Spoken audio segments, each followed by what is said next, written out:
नमस्कार मेरी प्यारी लॉयल फैमिली, आप सुन रहे हैं द तात्रिंक रहस्य। और आज आपके लिए एक और अब तक की सबसे कमाल की और जबरदस्त कहानी लेकर के आ चुका हूं साथियों। आज की कहानी बहुत ही ज्यादा इंटरेस्टिंग रहने वाली है। इस स्टोरी में आपको अब तक का सबसे भयानक डर का अनुभव होने वाला है और तंत्र मंत्र की साधना से जुड़े हुए बहुत ही घिनौने और गंदे तरीके आपके सामने उजागर होने वाले हैं। आपने शायद कभी ना कभी कर्ण पिशाचिनी का नाम तो सुना ही होगा। यह पिशाचिनी सामान्य पिशाचिनी जैसे नहीं होती है। कर्ण पिशाचिनी एक ऐसी पिशाचिनी होती है कि अगर कोई अपनी साधना से उसे खुश कर दे तो आपकी रातों रात किस्मत पलट सकती है। लेकिन अगर आप एक छोटी सी भी गलती कर दें तब इस जन्म में तो क्या, अगले 100 जन्मों तक आपको बहुत ही भयानक दुख, दर्द और पीड़ा में गुजरना होता है। तो आज की कहानी आसाम के रहने वाले विमलेश ने हमारे साथ शेयर की है और यह बहुत ही भयानक हादसा उनके अपने दोस्त यानी अरुण के साथ हुआ था। हालांकि इस हादसे के बाद अरुण अपने जीवन को नहीं बचा सका और मनुष्य शरीर को छोड़कर एक अलग ही योनि में चला गया और इस प्रेत योनि में काफी समय भटकते रहने के बाद उसने अपनी आप बीती अपने इस खास दोस्त यानी विमलेश के साथ शेयर की है। जब पहली बार विमलेश के सामने इसका दोस्त इस हालत में आया तो विमलेश काफी ज्यादा डर चुका था और यह सामान्य बात है। अगर आपके सामने भी अचानक से कोई ऐसा भूत प्रेत आ जाए तो डर लगना लाजमी है, भले ही वह आपका कोई खास परिजन ही क्यों ना हो। लेकिन जैसे जैसे समय गुजरता है तब आप उसके साथ सामान्य होने लगते हैं। तो चलिए आज की स्टोरी को हम शुरू करें। उससे पहले मैं आपसे कहूंगा कि अगर अब तक भी आप हमारी फैमिली का हिस्सा नहीं बने हैं तो इस रिश्ते को दिल से मजबूत कर लीजिए और जितने भी लोग कहानी सुन रहे हैं वह अपना एक प्यारा सा कमेंट जरूर कर दे ताकि आखिर में मैं अपने लॉयल फ्रेंड्स के नाम ले सकूं। और अगर आपके पास भी अपनी कोई कहानी है तो वह मुझे जरूर शेयर कीजिए। तो चलिए अब इस पूरी स्टोरी को मैं आपको विमलेश के पर्सपेक्टिव से ही सुनाने वाला हूं, जैसा उन्होंने हमारे साथ शेयर किया है। नमस्कार साथियों, मैं हूं विमलेश। मेरे दोस्त को गुजरे काफी समय हो चुका है और मैं हमेशा इस बात से परेशान रहता था कि आखिर ऐसा क्या हुआ था उसके साथ जो वह अपने आखिरी दिनों में इस तरह की हरकतें करने लगा था। लेकिन फिर एक दिन ऐसा आया जब वह मेरे सामने एक बहुत ही भयानक रूप में आया। काफी समय तक तो मुझे और मेरे घर वालों को यही लगा कि शायद कोई पराई आफत मेरे पीछे पड़ गई है। तो मैंने और मेरे घर वालों ने भी कई सारे तांत्रिकों और बाबाओं के चक्कर काटे, कई ताबीज वगैरह पहने, लेकिन मुझे कोई फायदा नहीं मिला। लेकिन वह मेरा दोस्त था तो वह मुझे कभी परेशान नहीं करता था, बस मुझे हमेशा अपने होने का एहसास करवाता था। जब मुझे उससे कोई परेशानी नहीं हुई तो फिर मैंने भी ज्यादा बाबाओं के चक्कर काटना बंद कर दिया। फिर जैसे जैसे समय गुजरता गया धीरे धीरे मैं उसको पहचानने लगा और काफी समय बाद मैं उसके साथ बिल्कुल नॉर्मल हो गया। और तब उसने अपने साथ घटी हुई जो कहानी मुझे बताई कि कैसे उसकी मौत हुई है, तो उस पूरी कहानी को सुनकर मेरे रोंगटे खड़े हो गए। तो आज मैं उसी की स्टोरी को आपके सामने बताने वाला हूं। यह कहानी मेरे दोस्त अरुण की है। मेरा दोस्त एक सामान्य मध्यम वर्गीय परिवार से था।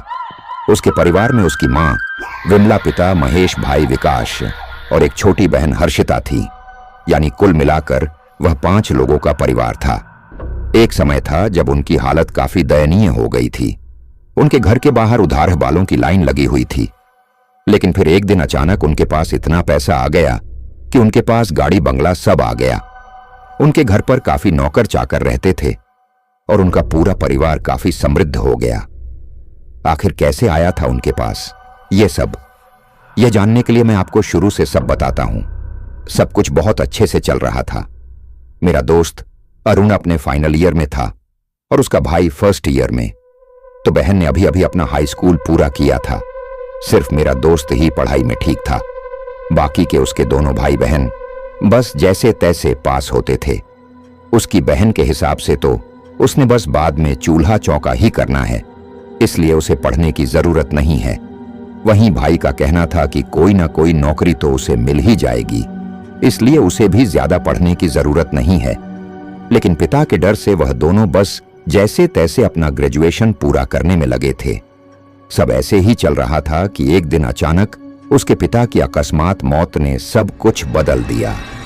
मेरा दोस्त परिवार में सबसे बड़ा बेटा था, इसलिए जाहिर सी बात है कि पिता के बाद उनकी सारी जिम्मेदारियां उसे ही निभानी थीं। उसके पिता एक प्राइवेट कंपनी में काम करते थे और मेरा दोस्त अपने पिता की सहायता करने के लिए पार्ट टाइम कहीं काम करता। इसीलिए उनकी मौत के बाद उनके परिवार की मुश्किलें और बढ़ गईं, क्योंकि मेरे दोस्त की कमाई से पूरे परिवार का खर्चा चल पाना मुश्किल था। शुरू में तो उनकी सेविंग से घर चल रहा था और पिता का साया सिर से उठते ही मेरे दोस्त के दोनों भाई बहन बिल्कुल कटी पतंग हो गए। अब उन पर ज्यादा रोक टोक लगाने वाला कोई नहीं था। छोटा होने के कारण उनकी मां लाड़ प्यार में उन्हें ज्यादा कुछ ना बोलती, लेकिन मेरा दोस्त सबसे बड़ा था, इसलिए हर रोज उसे उसकी जिम्मेदारियां गिनाई जाती। मन मारकर अरुण ने पढ़ाई छोड़ दी, क्योंकि उसे अपने परिवार को देखना जो था। अरुण ने पढ़ाई छोड़कर फुल टाइम एक जगह काम करना शुरू कर दिया, लेकिन उसके भाई बहनों के फालतू खर्चों की वजह से उसकी तनख्वाह कहां चली जाती और पैसों का कुछ पता ही नहीं चलता। और आए दिन वे दोनों अपनी मां से पढ़ाई का बोलकर पैसे ले जाते। मेरा दोस्त जब उनको कुछ बोलता तो उल्टा उसे ही मां की सुनने की मिलती कि तेरे पापा क्या हमें छोड़कर गए, तूने सबको नीचा दिखाना शुरू कर दिया, ये वो। बस इन्हीं सब के कारण उसने उनको कुछ कहना ही छोड़ दिया था। एक दिन की बात है, छुट्टी वाले दिन मेरा दोस्त घर पर खाना खा रहा था। तभी कुछ लोग घर में आ धमके और 5 लाख रुपए मांगने लगे। पहले तो अरुण ने उन्हें ही हड़का दिया कि आखिर वह है कौन और किस बात के पैसे मांग रहे हैं। तब उन्हें पता चला कि उसके छोटे भाई ने जुआ खेलना शुरू कर दिया था और वह पूरे 5 लाख रुपए जुए में हार गया है। अगर यकीन ना हो तो उसके भाई से ही पूछ लो। इस पर जब उसके छोटे भाई से बात की गई तो वह उल्टा अरुण पर ही चढ़ पड़ा और बोला कि भैया, यह सब मुझे आपकी वजह से करना पड़ा। जब पिताजी जिंदा थे तो हमें कभी भी किसी चीज की कमी नहीं हुई, लेकिन जब से वह गए हैं तब से हमें हर चीज के लिए अपना मन मारना पड़ता है। अगर आप हमारी सारी जरूरतें पूरी कर रहे होते तो मुझे यह शाय नर्त कट लेना ही नहीं पड़ता। उसके कहे यह शब्द अरुण को तीर की तरह लगे थे, क्योंकि उसने अपने परिवार के लिए अपने सपनों तक की बलि चढ़ा दी और आज वही ऐसा बोल रहा है कि उसने उनके लिए कुछ नहीं किया। अरुण अभी तक संभला भी नहीं था कि तभी मां ने उसी का पक्ष लेते हुए कहा कि इन सब का जिम्मेदार अरुण ही है और अब कैसे भी करके वही यह कर्जा चुकाए। 5 लाख का कर्जा चुका पाना अरुण के लिए आसान काम नहीं था। उसकी तनख्वाह में तो उसके घर वाले ठीक से रह नहीं पाते थे, ऊपर से इतना बड़ा कर्ज। खैर, यह कर्जा चुकाने के लिए अरुण ने लोन लेने की सोची, लेकिन बैंक वाले अरुण को बिना किसी गारंटी के इतना बड़ा लोन देने को तैयार ना थे। इसीलिए थक हार कर उसने किसी शख्स से 5 पर ब्याज पर लोन उठाया, लेकिन उसकी परेशानी अब भी खत्म ना हुई। आए दिन उसे परिवार की तंगहाली के लिए जिम्मेदार ठहराया जाता। इसी दौरान उसकी बहन ने काइनेज ट्रिप के नाम से अरुण से 10,000 मांगे। अरुण के पास इतने पैसे नहीं थे, इसीलिए उसने मना किया, लेकिन उनकी मां ने उसे कहीं से भी उधार लेकर उसे देने के लिए कह दिया। अरुण यह सब करना तो नहीं चाहता था, लेकिन उसके घर वालों ने उसका जीना हराम कर दिया था। पैसे ना देने पर वे तीनों अरुण को तरह तरह के ताने मारते, इसलिए मजबूरन उसे कहीं से कर्जा लेना पड़ता। अब नौबत यह आ गई थी कि अरुण कर्जे के बोझ तले दब चुका था। अरुण के दिन ऐसे ही कट रहे थे कि एक दिन उसे उन दोनों के काइनलेज से फोन आया कि उसके दोनों भाई बहन पूरे 3 महीने से काइनलेज नहीं आए और ना ही उन्होंने फीस भरी है और उनकी हाजिरी इतनी कम है कि अब वह परीक्षा में नहीं बैठ सकते। इस पर अरुण को बहुत गुस्सा आया, क्योंकि वह घर न सिर्फ हर महीने फीस लेकर जा रहे थे, बल्कि कि प्रैक्टिकल और असाइनमेंट्स के नाम से भी हर महीने हजारों रुपए लेते आ रहे हैं।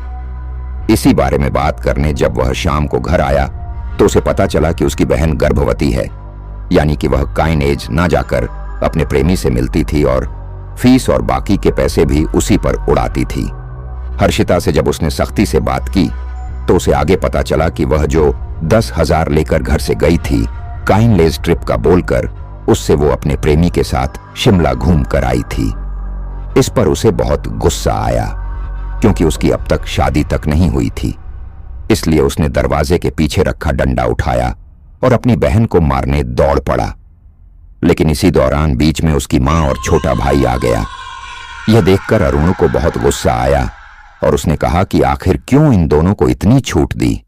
आपने देख लिया ना, इतनी छूट देने का नतीजा एक जुआरी है और एक बब्याहे पेट लेकर घर में बैठी है। अब जो करना है करो, लेकिन इसके लिए मुझे मत बोलना। मैं यहां दिन रात एक करके पैसा कमाता हूं और यह दोनों ऐसे गलत कामों में लगाते हैं। काश पापा जिंदा होते, कम से कम उनके डर से ये दोनों हमारे घर की इज्जत सरेआम उछालने से पहले 100 बार सोचते। उसकी मां को पता चल चुका था कि अब अरुण के ऊपर सारा दोष मरने से कुछ नहीं होगा। इसलिए वह प्यार से बोली कि देखो, अब इसे मारने से कुछ नहीं होगा, कोई रास्ता निकालना पड़ेगा। इसका अरुण ने कहा कि इसका अबॉर्शन करवाकर इसकी शादी ही करवा देते हैं। लेकिन तभी उसकी बहन बोली कि वह उसी से शादी करेगी जिससे वह प्यार करती है, वरना वह पूरी जिंदगी घर पर ही बैठी रहेगी। अब अरुण की मां ने भी प्यार से बोल दिया कि यह जिससे प्यार करती है उसी से इसकी शादी करवा देते हैं तो सारी समस्या हल हो जाएगी। अरुण ने इस पर हां भर दी। अगले ही दिन लड़का अपने माता पिता के साथ वहां आया। उनका आदर सत्कार कर दोनों की शादी की बात की गई। लेकिन लड़के वालों ने एक गाड़ी, 5 लाख रुपए कैश, 2 तोले सोने के गहने और गृहस्थ का सारा सामान मांग लिया। अब इस पर अरुण कुछ बोलता, उससे पहले ही उसकी मां ने रिश्ते के लिए हां कर दी और फिर अगले महीने की 4 तारीख की शादी तय हुई। लड़के वालों के जाते ही अरुण ने पूछ लिया कि आखिर वो लोग 1 महीने में कैसे अरेंज करेंगे। इस पर उसकी मां ने अपना पल्ला झाड़ते हुए कहा कि वो तू जाने, आखिर तू उसका भाई है तो तुझे ही यह सब करना पड़ेगा। अरुण ने मना किया कि वह इतना पैसा इतने कम समय में अरेंज नहीं कर सकता। लेकिन उसकी मां ने उसे सख्ती से कहा कि यह पेट से है और जितना जल्दी हो सके इसकी ढोली उठ जानी चाहिए। अगर बाहर किसी को पता चला तो बिरादरी में हमारी थू थू हो जाएगी। इतने कम समय में इतना पैसा जुटा पाना नामुमकिन था। इसके लिए उसके भाई ने एक साधना उसे बताई, वह थी कर्ण पिशाचिनी साधना। अरुण ने इसके लिए साफ साफ मना कर दिया, क्योंकि कर्ण पिशाचिनी साधना कोई मजाक नहीं है। लेकिन फिर परिवार वालों का दबाव उस पर बढ़ने लगा कि कैसा भाई है, अपनी बहन के लिए थोड़ा सा दहेज भी नहीं जुटा सकता, जबकि हमने तो रास्ता भी बता दिया है तुझे यह वो। जब लगभग 10 दिन में भी अरुण को हर जगह से ना सुनने को मिली तो उसने थक हार कर्ण पिशाचिनी साधना पूरी करने का निश्चय किया। इसके लिए उसका छोटा भाई एक अघोरी को लेकर आया। उस अघोरी ने पहले तो अरुण को समझाया कि यह रास्ता काफी कठिन हो सकता है, लेकिन उसके परिवार वालों के दबाव में वह कुछ ना बोल सका। उस अघोरी ने उसे कुछ मंत्र दिए और उस साधना को कैसे करना है वह पूरा तरीका बता दिया। अगले दिन नहा धोकर नित्य कर्मों से निवृत्त होकर अरुण ने अपना सारा खाना पानी लेकर अपने आप को एक कमरे में बंद कर लिया।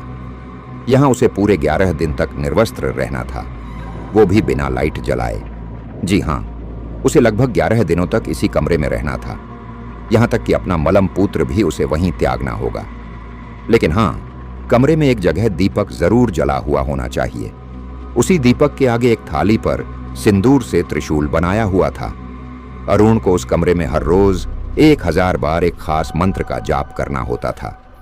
अरुण हर रोज उस मंत्र का जाप कर रहा था। जैसे तैसे उसके 4 से 5 दिन निकले, लेकिन अब जो उसे करना था उसके लिए उसे मजबूत होना पड़ेगा, क्योंकि अब जो वह करने जा रहा था वह काफी घिनौना था।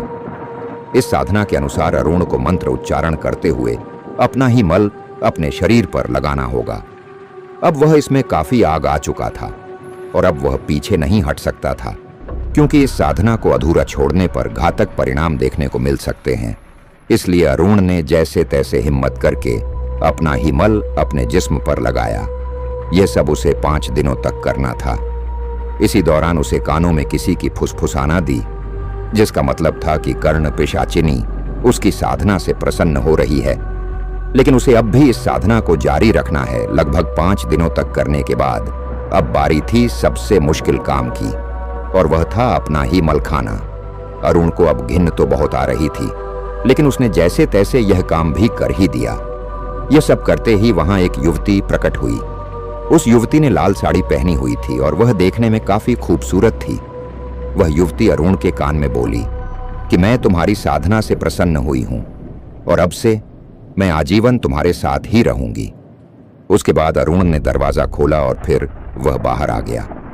उसे इस तरह से देखकर उसकी मां ने अपने नाक पर हाथ रखते हुए कहा कि काम हो गया ना। जी बोलकर अरुण नहाने चला गया। अब इसके बाद असली खेल शुरू हुआ था।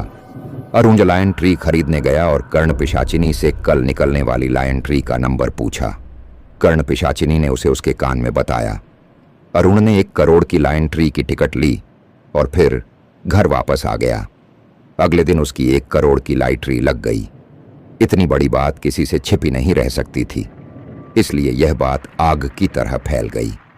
जब लड़के वालों को यह बात पता चली तो उन्होंने दहेज की रकम बढ़ाकर 50 लाख कर दी। उसकी मां इस पर भी मान गई कि चलो बहन को ही तो जा रहा है और अरुण तो और ले लेगा।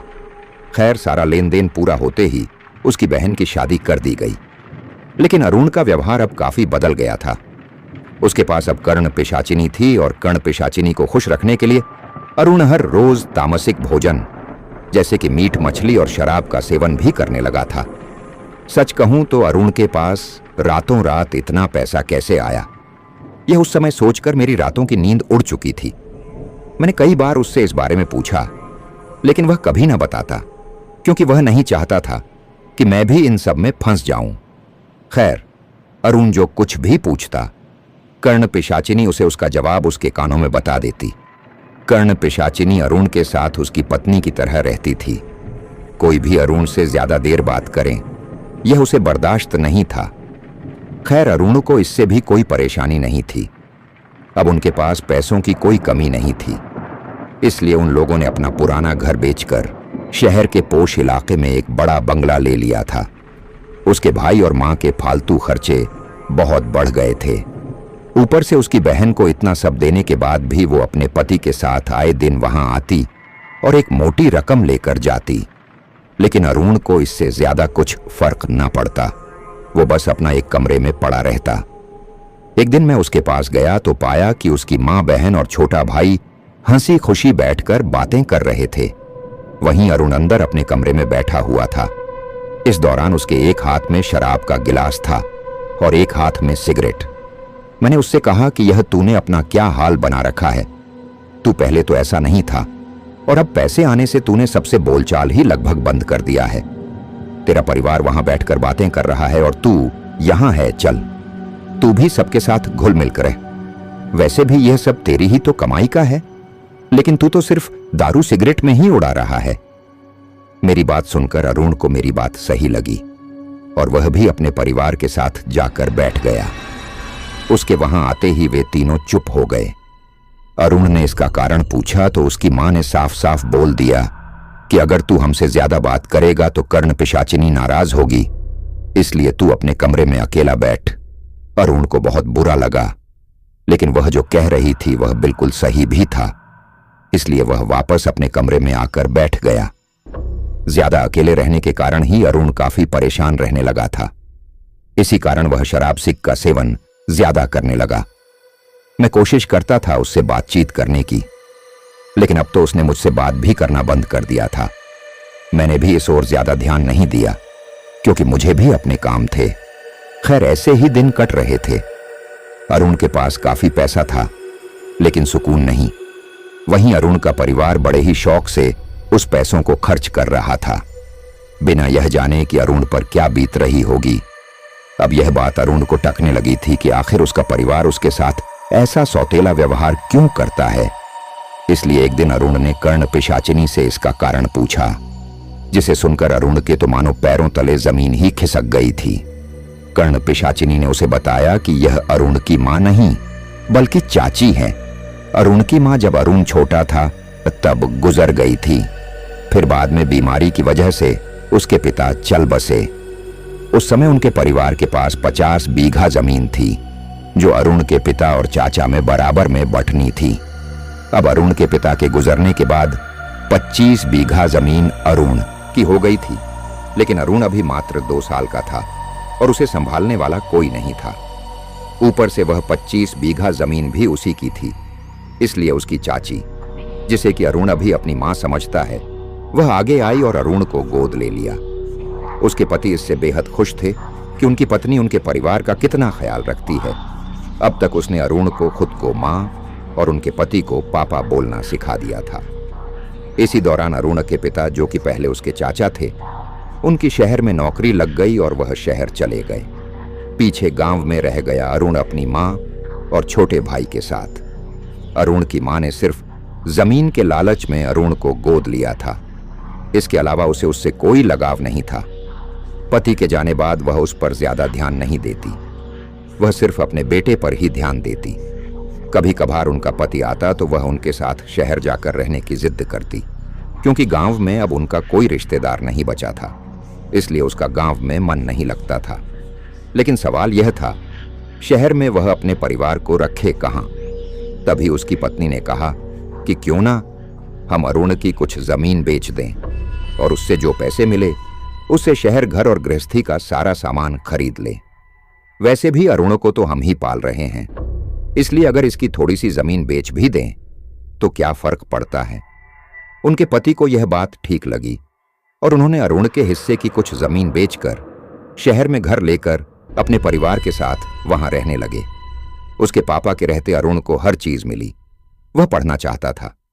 उसके पिता ने उसे पढ़ाया, लेकिन उसके छोटे भाई बहन पढ़ाई में अच्छे थे और कई कई बार तो फेल ही हो जाया करते थे। इस वजह से अरुण के पापा उन दोनों को खूब डांटते थे।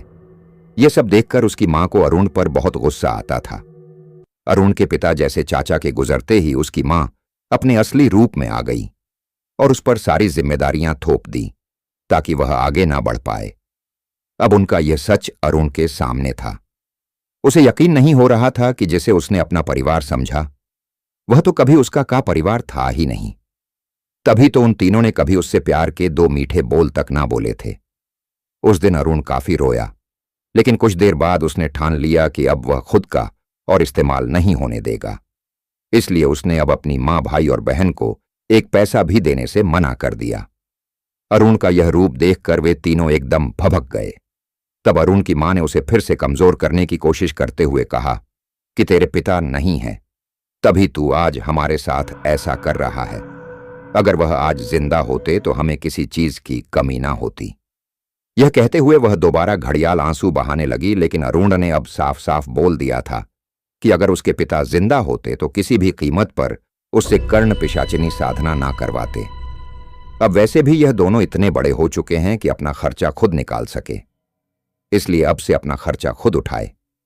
मैंने बहुत कर लिया। अब यह तभी अरुण की बहन बोली कि भैया, अगर मैंने उन्हें पैसे लाकर नहीं दिए तो वह लोग मुझे घर से निकाल देंगे। यह सुनकर अरुण ने अपनी मां और छोटे भाई से बोल दिया कि उसकी बहन अब इस घर में नहीं आ सकती और उसने लाखों रुपए देकर इसकी शादी करवाकर अपनी जिम्मेदारी पूरी कर ली। अब अपने सगे बेटे को बोले कि अब वह अपनी जिम्मेदारी पूरी करें और अगर नहीं कर सकते तो मेरे घर से तुम दोनों निकल जाओ। यह बोलकर मेरा दोस्त तो वहां से चला गया, लेकिन अब वे तीनों सोचने लगे कि आखिर अब क्या किया जाए, क्योंकि अब तो अरुण उन्हें 1 रुपया भी नहीं देता था। अरुण के भाई को अय्याशी की आदत लग चुकी थी, लेकिन अब उसके पास पैसे नहीं थे ये सब करने के लिए, इसलिए वह इसका कोई समाधान सोचने लगा। तभी उसकी मां ने कहा कि अब हमें अरुण की कोई जरूरत नहीं है, इसलिए हमें उसे रास्ते से हटाना होगा। उसके बाद उसके पास जितना भी पैसा है वह सब हमारा होगा।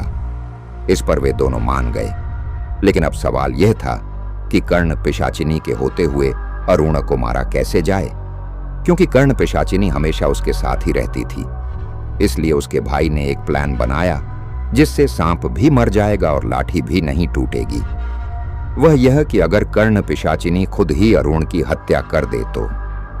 लेकिन अरुण कर्ण पिशाचिनी का पूरा ध्यान रखता था, किसी पराई स्त्री की तरफ तो देखता भी नहीं था और उसे हर रोज मांस मदिरा भी देता था।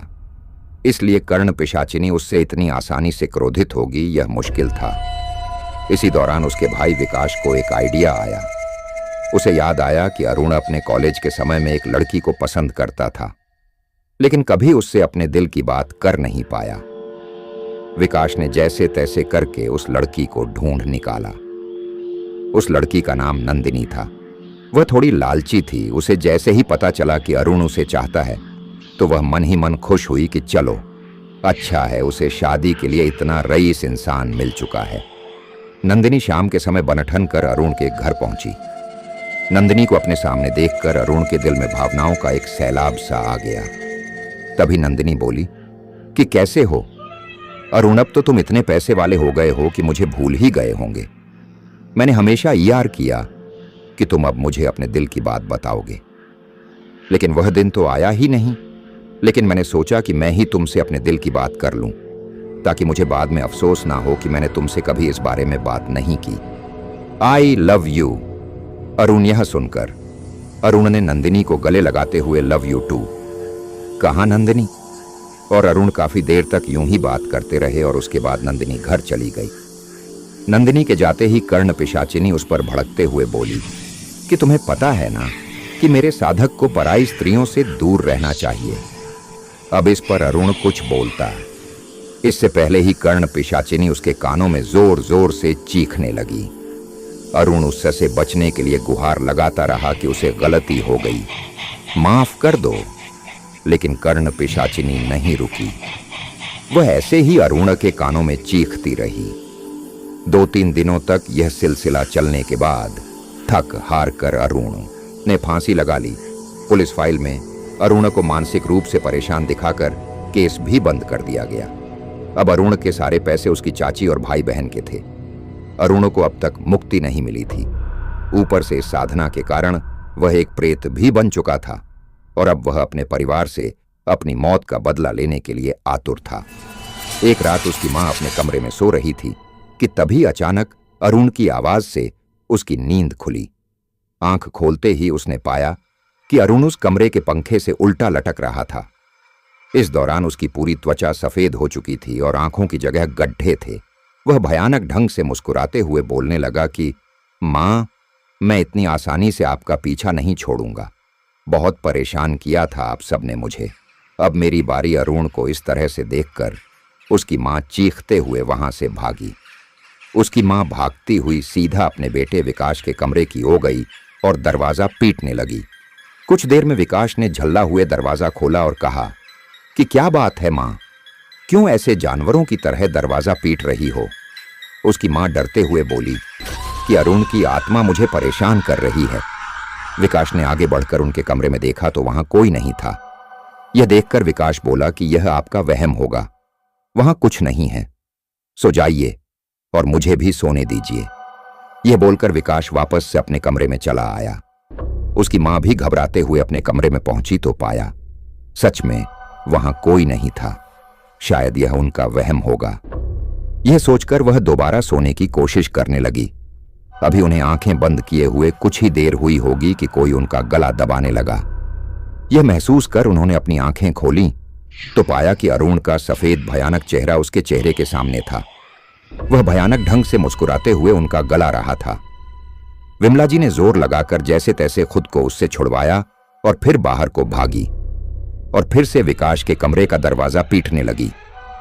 विकास गुस्से में बाहर आया और बोला कि यह सब क्या लगा रखा है, सोने क्यों नहीं दे रही आप। विमला जी ने उसे सारी बात बताई कि अरुण उसका गला दबा रहा था और अब वह वहां नहीं सो सकती। विकास गुस्से में विमला जी के कमरे में गया। वहां जाकर किसी को ना पाकर वह विमला जी पर चिल्लाते हुए बोला कि वहां कोई भी नहीं है, आप झूठ बोल रही हैं। अब चुपचाप सो जाइए और मुझे भी सोने दीजिए। बेटे की डांट खाकर विमला जी वापस अपने कमरे में आकर लेट गई, लेकिन डर के मारे वह आंखें बंद नहीं कर रही थी। लेकिन थोड़ी देर बाद उन्हें नींद आ ही गई। उनकी आंखें लगे अभी थोड़ी ही देर हुई होगी कि उन्हें अपने सीने पर एक बोझ महसूस होने लगा। फिर जैसे ही उन्होंने अपनी आंखें खोलीं तो काफी डर गई, क्योंकि अरुण भयानक ढंग से मुस्कुराते हुए उनके ऊपर बैठा हुआ था। यह देखकर विमला जी याचना भरे स्वर में बोली कि बेटा, तू मुझे ऐसे क्यों परेशान कर रहा है। मैं तेरी मां हूं, मैंने तुझे पाला पोसा है। यह सुनकर अरुण गुस्से में बोला कि तुमने मुझे सिर्फ अपने मतलब के लिए पाला पोसा था। अपने सगे बच्चों की तो तुमने सारी गलतियां नजरअंदाज की। और उनकी गलतियां मेरे मत्थे मर दी। अगर तुम मेरी मां होती तो क्या तुम मुझे वह कर्ण पिशाचिनी साधना करने को बोलती? क्या तुम मेरी मौत का षड्यंत्र रचती नहीं? न तुमने मेरे साथ जो किया उसकी सजा अब मैं तुम्हें दूंगा। यह बोलकर अरुण दोबारा उनकी गर्दन दबाने लगा। तभी विमला जी जोर जोर से बचाओ बचाओ चीखने लगी। वह आवाज सुनकर विकास तो उठा ही, साथ में आस पड़ोस के लोग भी वहां इकट्ठा हो गए। अब तक अरुण वहां से गायब हो चुका था। आसपास की कुछ औरतें विमला जी को संभालते हुए पूछने लगी कि आखिर क्या हुआ जो आप इतनी रात गए, ऐसे चीखी। तब विमला जी ने घबराते हुए कहा कि उनका बेटा उनका गला दबा रहा था। यह सुनकर वहां मौजूद सारे लोग विकास की ओर देखने लगे, क्योंकि वही तो उस घर में था, वही विकास। यह सुनकर भड़कते हुए बोला कि मां, तुम झूठ क्यों बोल रही हो? मैंने कब तुम्हारा गला दबाया? मैं तो अभी यहां इन लोगों के आने से थोड़ी देर पहले ही आया हूं। अब विमला जी कुछ बोलती। सारे लोग विकास को समझाने लगे कि वह उसकी मां है और मां का सम्मान करो। उन्होंने तुम्हें कितनी मुसीबतों से पाला है। क्या इस दिन के लिए कि बुढ़ापे में तुम ही उनके साथ यह सब करोगे? अगर तुमने दोबारा ऐसी कोई हरकत की तो हम तुम्हें जेल में भेज देंगे। यह बोलकर वह सारे लोग बिना विमला जी की बात सुने वहां से चले गए। अब विकास को उन पर काफी गुस्सा आया और वह बोला कि आखिर क्यों आपने ऐसा झूठ बोला सबके सामने? विमला जी ने उसे सफाई दी कि वह तेरे लिए नहीं बोल रही थी, वह तो अरुण का गला दबाने की कोशिश कर रहा था। विकास बोला कि अब चाहे जो हो जाए वह उनकी सहायता के लिए कभी नहीं आएगा। यह बोलकर विकास भी वहां से चला गया और अब उस कमरे में विमला जी वापस अकेली थी। डर के मारे उन्हें नींद नहीं आ रही थी, इसलिए वह पूरी रात जागती रही। अगले दिन विमला जी दिन में सोने लगी, लेकिन दिन में भी यही हुआ। जैसे ही वह आंखें बंद करती उन्हें अरुण दिखाई देता, जो कि उन्हें मारना चाहता था, और आस पड़ोस के सारे लोगों को लगता था कि विकास उन्हें परेशान कर रहा है। दोस्तों, यह स्टोरी अभी पूरी नहीं हुई है। अगर आपको यह स्टोरी पसंद आई है और आप इसके आगे किया हुआ जानना चाहते हो तो कमेंट में लिखे नेक्स्ट पार्ट। साथियों, कर्ण पिशाचिनी साधना के बारे में आपको इस स्टोरी के माध्यम से पता चल चुका होगा कि भले ही इसमें आपको फायदा दिखता हो, लेकिन नुकसान उससे कहीं ज्यादा होता है। और मुझे पूरा यकीन है कि यह स्टोरी आपको काफी पसंद आई होगी। अगर आप स्टोरी को आखिर तक सुन रहे हैं तो फिर लिखिए, हम हैं द तांत्रिक रहस्य की लॉयल फैमिली जो आखिर तक सुनते हैं पूरी स्टोरी। इससे मैं समझ जाऊंगा कि आपने स्टोरी को पूरा सुना है और आपका नाम अगली स्टोरी में लिया जाएगा पिछली स्टोरी को पूरा सुनने वाले सुनील सोनी बलिया से।